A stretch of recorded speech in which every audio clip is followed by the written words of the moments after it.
now we get the comfy chairs, huh? I think so. Okay. I think we're also going to take questions from the audience, so if you have any objectives and pushback or comments, positive ones only, of course. Do you really want to start us off? If not, I've got a question for you, Gerd. Anyone want to begin? Yes, a little girl at the front. Oh, thanks. Yeah. What I wanted to say is, first of all,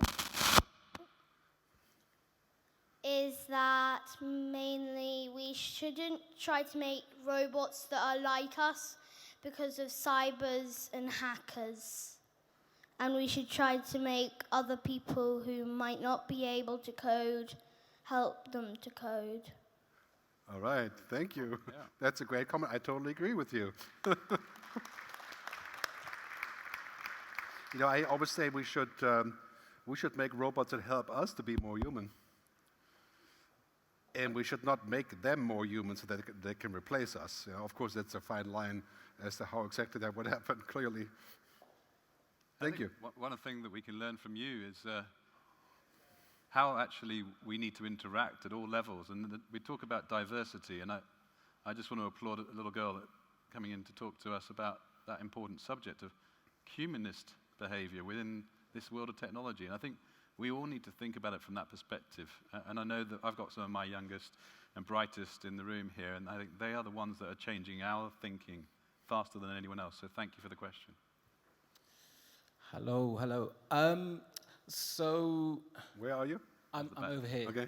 So kind of growing up and having various conversations with my friends as teenagers, the idea of having microchips in your brain was kind of the conspiratorial line that everyone decided that, like, okay, that would be too far, irrelevant of the opinions. So considering this is the first time that I've heard someone speak about Elon Musk and the Neuralink with the edge that it isn't a definite thing we should run into, what do you think it is about either the presentation of it or the timing that it's come that seems to kind of haze that obvious opinion that it shouldn't necessarily be something that we jump straight into, or that it's more than just about regulators saying whether it's safe enough in terms of like the idea of mass adoption and its potential if everybody did adopt it in mass? Yeah, I have a lot of concerns about this. I think that it's one thing if you're sick and you can use technology to get well or to get over it. So if I lose both legs, I can get prosthesis. That's one thing. But it's another thing to say I'm going to use the same technology to become superhuman because I have a lot of money. And then I'm going to sell that technology because I can have more money, right? And then after I've sold it enough, I'm going to leave the planet because the planet is messed up, right? I mean, that is some bizarre logic. Right. You know that most people in Silicon Valley are now buying houses in New Zealand. Just in case everything goes south in America, they can take their jets and go to New Zealand and live a sheltered life. So basically a lot of these things are building a world that they will not actually live in, right?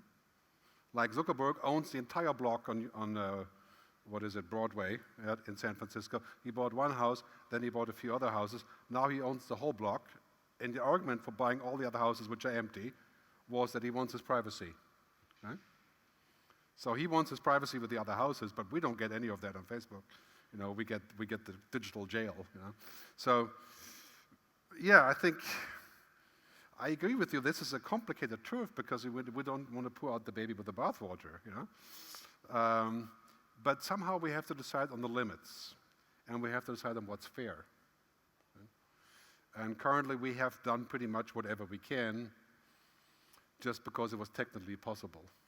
So one thing that I've learned working with some of the startups, that these innovators and entrepreneurs, once they've got hooked on the idea of entrepreneurialism, they want to do more.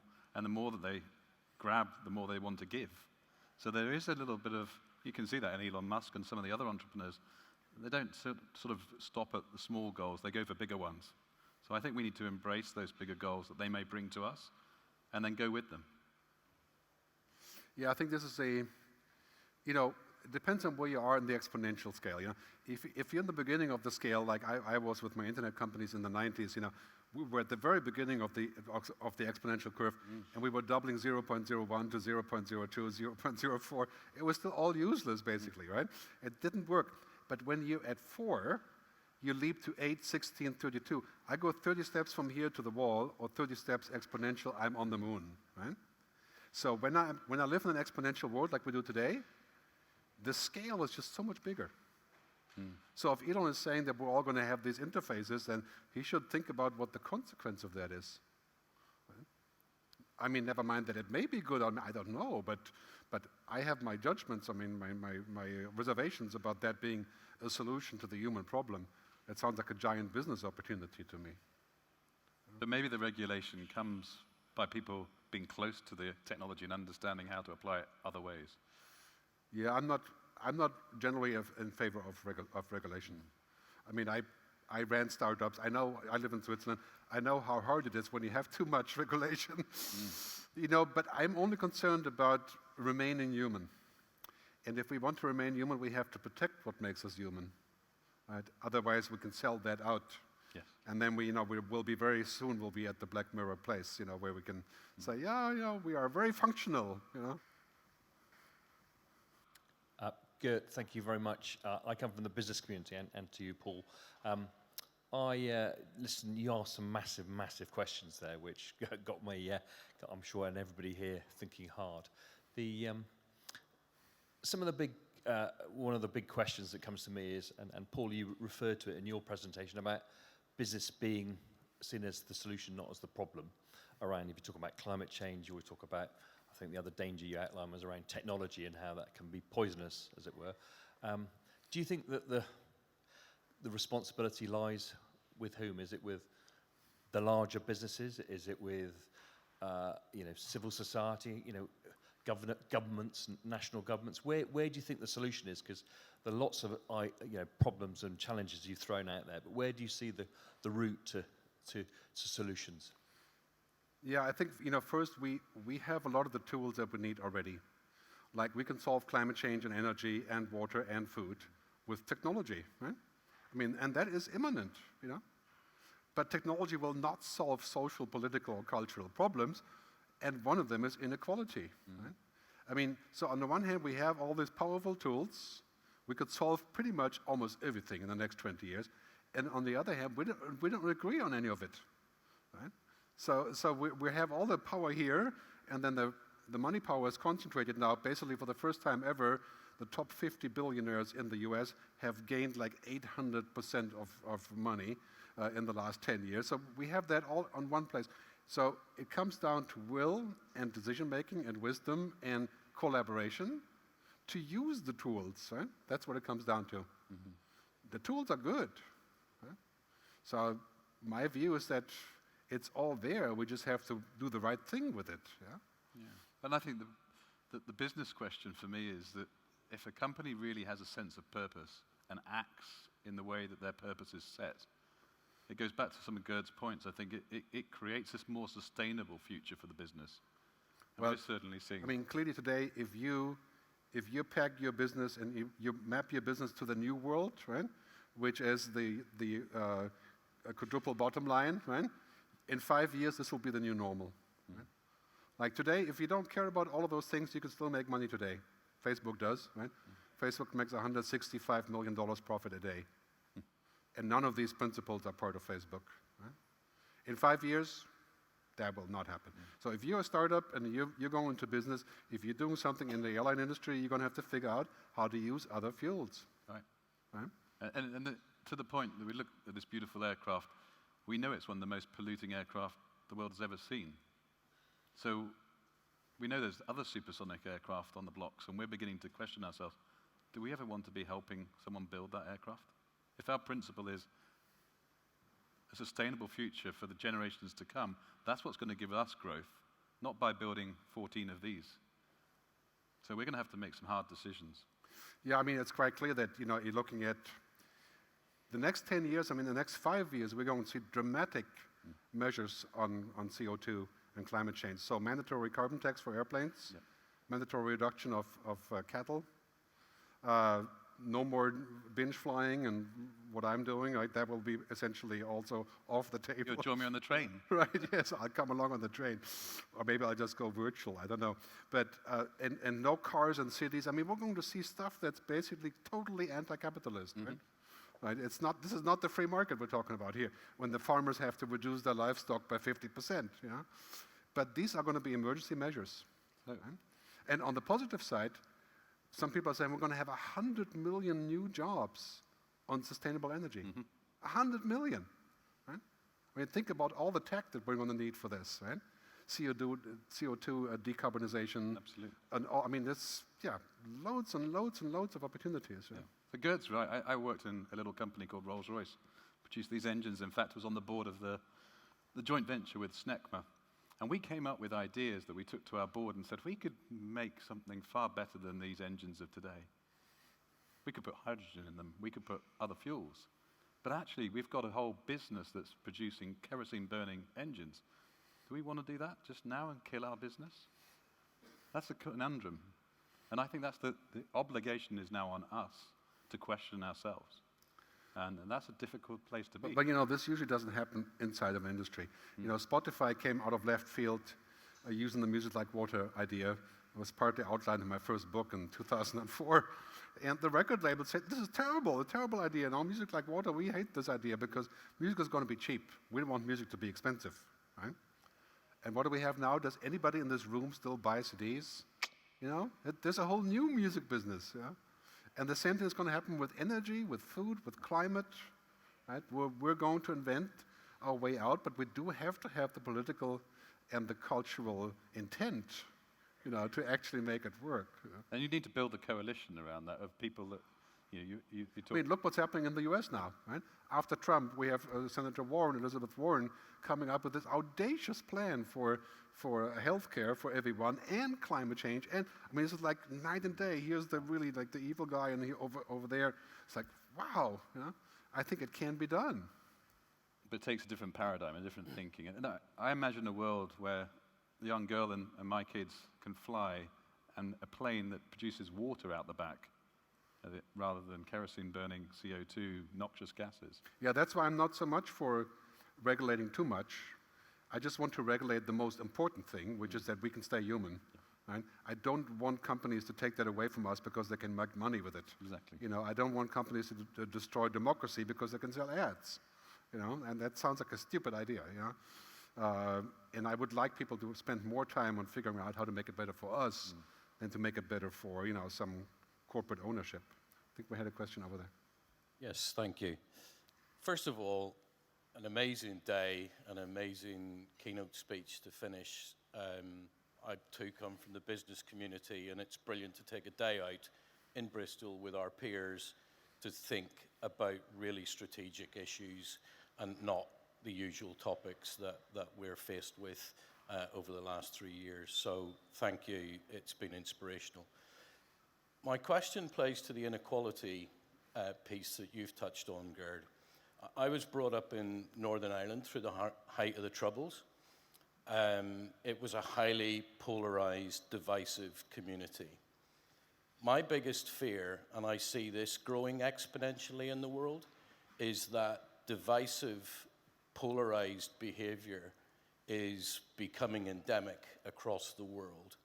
And obviously, a lot of what we've looked at today can be looked at through a very negative lens. I look back to the likes of the work that Nelson Mandela did in South Africa and the wonderful story. Unfortunately for England, you didn't get your wonderful story, but it's a brilliant story for South Africa to have their first black captain, given where he came from and his childhood and how there can be positive change in the world. Where do you, Gerd, see light happening in terms of the ability of defeating this polarized, toxic, them and us world that if they get hold of technology, there's only one outcome? Yes. Well, I would say right now it probably has to get worse before it gets better. Like, this is how we're going to address climate change, because now we're actually saying it's actually real. I can feel it. Right? Now we can touch it. Right? It's hard to touch stuff that's 50 years away. Right? So that is happening now, and I think we've seen in all the countries that have voted right-wing governments, right, that essentially hasn't worked out at all. Right? It's none of that has made anything better. Right? Like, and especially a temporary situation. I think in 5 years we're going to have this new renaissance. You know, that's going to come to conclusion saying, okay, we want a good quality life, and we have to do certain things for that. Right? And you know, maybe in the US we'll see that swing even earlier now in that whole discussion. Who knows? But yeah, usually people only change for two reasons, right? Pain and love. Right? That's how governments change, that's how people change, that's how companies change. You have enough pain, you say, oh, what the hell, you know, I'll try something else. Right? Or you fall in love with an idea or a person, of course. Right? And I think that's happening right now. People are saying, you know what, I think the pain is getting quite clear. Brexit also, right? And I fall in love with new ideas. And then we can come up with new things. And this is how we change. Right? So just building on that and going back to the analogy for sport for a moment, I was watching the World Cup final, and Johnny Wilkinson did a bit of his great thinking in front of the audience. And he said, we really need to see some innovation. We need to do different stuff. We need to be leaders and go to different places we've never done before. And doing that difficult stuff, I think, is what we're into. And taking Gerd's point on board, I think this is the time where either people break into polarization or actually use that to come together. And I think we'll find, and certainly against the background of the sustainable aviation world, we're going to come together. Well, let's go back to what I said in the beginning, right? The future is better than we think. Yep. Yeah? And this is not all bad. What's happening right now is we will have incredible power of technology to help solve almost every problem. Right? Exactly. But we have to use it correctly. So it's not like we don't have the tools. I mean, if we didn't have the tools, that would be bad. Right? And we have the tools to have completely green energy. Right? We just have to make the right decisions. Right.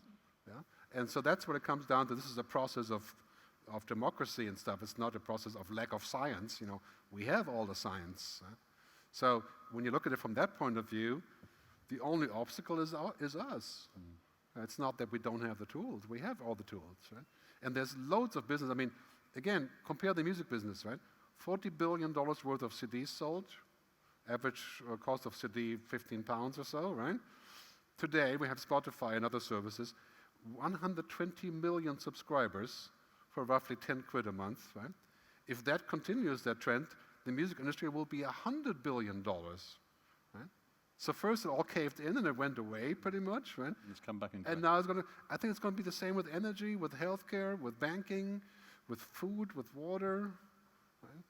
We just have to put it in a place where it can flourish.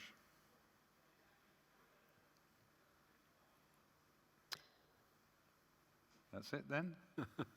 Waving us off. Okay, good. Oh, well, there's one last question. Can we just take that one and then close? By the way, you know, my book is available in 12 languages. You know, Hello? If you should speak German or Chinese, you can buy it there as well. Hi, I have a question. Where are you? Right Sorry, at I'm the here. back Okay. I love everything you're saying, and you often use the word we, but who do you mean by we? Who takes leadership in delivering what you're saying in a global society and a global economic system? Yeah, well, that's a good question. I think when I say we, I usually speak about humans, you know, people who want to remain humans. I mean, the question of we is always the kind of thing where we're saying, okay, what do we have in common? I think we have a lot more in common than we think. You know, every time I speak somewhere in China or South America or the US, I realize that, you know, 99.9% of people want to be human. Right?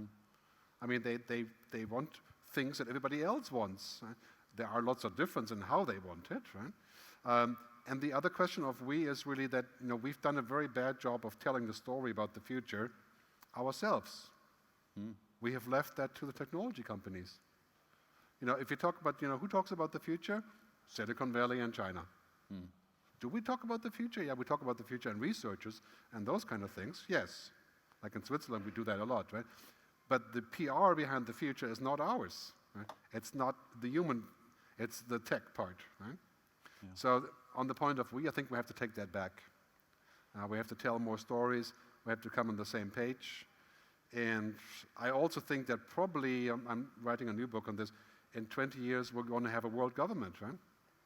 Because how are we going to get on the same page? You know, if Brazil burns down the entire Amazon, that will be bad for the UK, right? Does it mean we should send soldiers there and, you know, prevent Bolsonaro from doing that? Well, that's, I don't know, you know, difficult question. But we're going to have a global situation that solves food, water, energy, and all these things, like we're kind of edging towards this concept of collaborating. I just answer it from my perspective. The we is in this room. I personally take on risk in my business on a daily basis. And for the example on hydrogen, it wasn't a discussion in the business 2 years ago when I joined. The CEO stood on platforms talking about what we've taught him, most recently with economic leaders, and we're starting to broadcast from within the organization the benefits. So if we can believe it and show and demonstrate the technologies there, it will happen. We just got to keep the momentum and build the creation together with other people. This is also one of those things, you know, where we hear so many bad stories in the media that we don't have a we, but we do. Right? We also hear so many stories about how the future is bad, right? I mean, every single movie you watch, the future ends badly, we all die, right? That's what movies are all about now, right? I mean, the only movie that I can remember was like Blade Runner, okay, that ended not as bad, but left everything hanging, not the last one, the first one, the good one, you know. But, or Her, right, the movie Her, where I can say, that's a movie where I can, you know, understand more. But anyway, we have to get off this story of saying it's bad and I can't do anything and the future's happening without me and all this stuff, you know. This is like, it's fatalistic, right? So I think with that optimistic note, I guess that's the last question we've got time for. But I'm sure Gerd and I will be around just for a few more moments, and thank you all for your time today. Awesome. Thank you, Gerd. Thank you. Thank you.